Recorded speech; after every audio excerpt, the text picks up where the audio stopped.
Alright, so we're back with another trade recap video, guys. Today we took two trades, first two trades of the year, the new year, and they were both winners, so let's get right into that. Both were based off the wick model I use, and they were actually kind of lunch, late morning going, second trade was during lunch session. But the first trade I saw today was this one right here, which I didn't take because we had PMI at 10. And I didn't want to trade before a red folder, even though PMI isn't too much of a crazy movement. I just didn't. This is how I trade. I don't usually like to trade before red folder news or red folder candles. But this is what that first one was based off of. Let's see if I could show you. It was this rejection block right here. We have this 1 hour fair value gap, which this candle wicked into, forming that rejection block. And for the wick model, you just take EQ of the wick. So that would have been right here at that 53925. And that literally would have been low of day today had I taken it. See right here, 53925, New York AM low. Would have been low of day if I took that, but I did just because we had news at 10. But let's get into the trades that I actually did take based off that same model. So we had a 5-minute sweep off of New York AM high right here. Oh. And we waited for the bullish, or not bullish, bearish close for it to make it a bearish rejection block. Following that, pretty much just marked out EQ of it at this 692.5, and I targeted internal lows. See right here.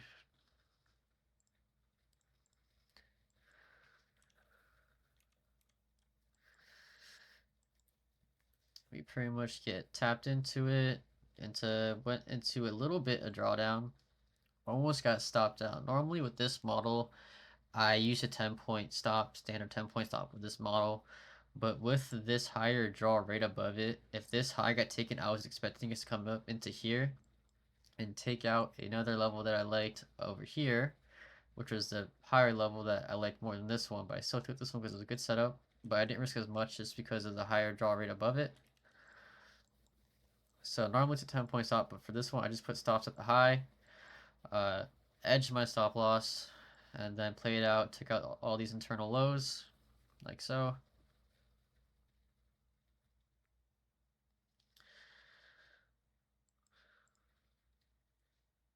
Just like that. And then our second trade was based off the same model, but instead of this rejection block forming off of a previous session high sweep, this one formed off of a 5-minute fair value gap. So we see this fair value gap right here, bang, bang. And then we see this wick take out these two internal highs and reject off the 5-minute. And this is what it looked like on the 1-minute. Takes out this high and this high right above it. Forms this 5-minute rejection block, and with this one you just took a standard 10-point stop targeting 10 a.m. open down here for just above a 3R trade, almost 4. And this is how this one played out, just for reference. Just like that, we have our EQ right here of the wick on the 5-minute, like that. That's our rejection block, this wick right here. Standard 10-point stop. And then just targeted this key level down here at 10 a.m. open.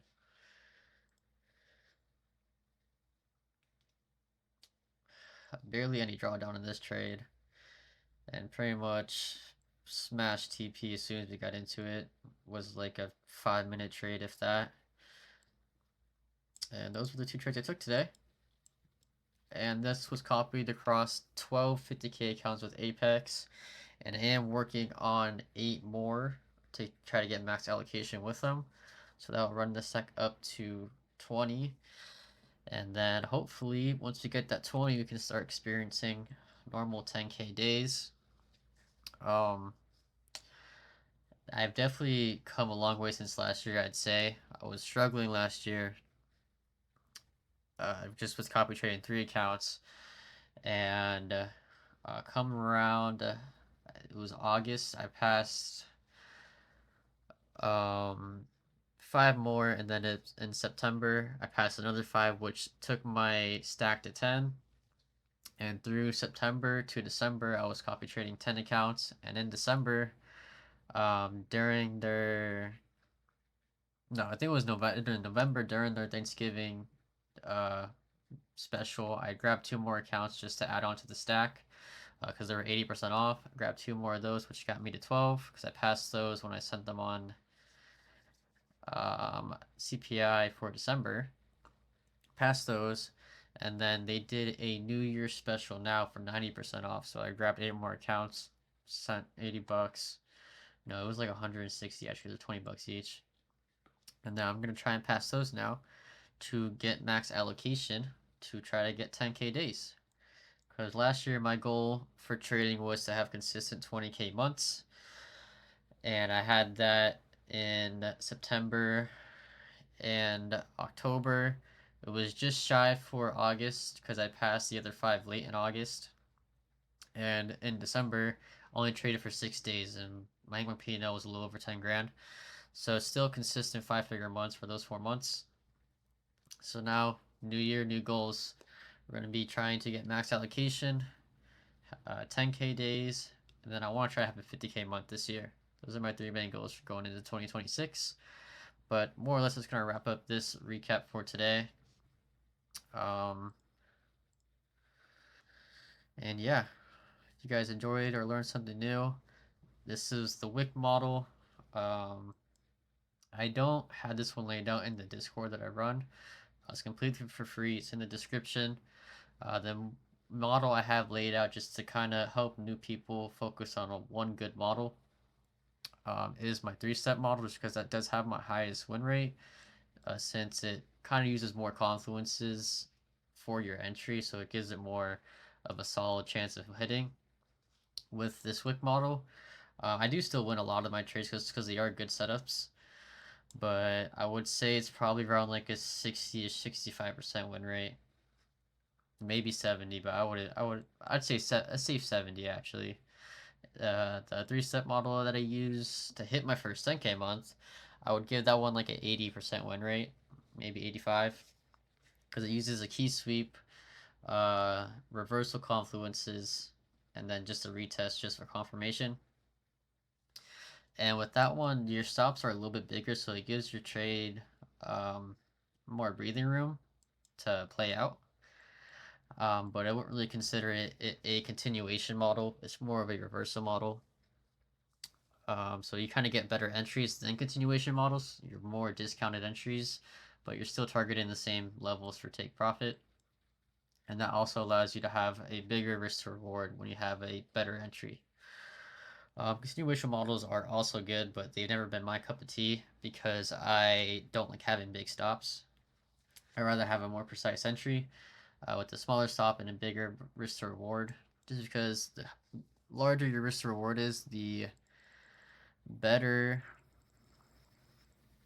um, the better or the easier it is to have a I can't think of the word I'm thinking for. Easier it is to have um not a higher win rate, but a higher. It's easier to have profitability with higher risk to reward because you're risking less money for a higher reward. That's what I was trying to get at. But that's gonna wrap up this video, this trade recap. I did trade the other days on, I think it was Tuesday, if I'm not mistaken. I just didn't do a recap just because I didn't feel like it. I'm trying to get better at doing recaps, so um, yeah, that's gonna wrap up this one more or less. I don't really have anything else to say. Those are the two trades I took: 23 points and 37 points. Reason why this one has 5R just because we didn't do a standard 10-point stop on this trade. Because like I said before, I liked the draw higher to this level, 757.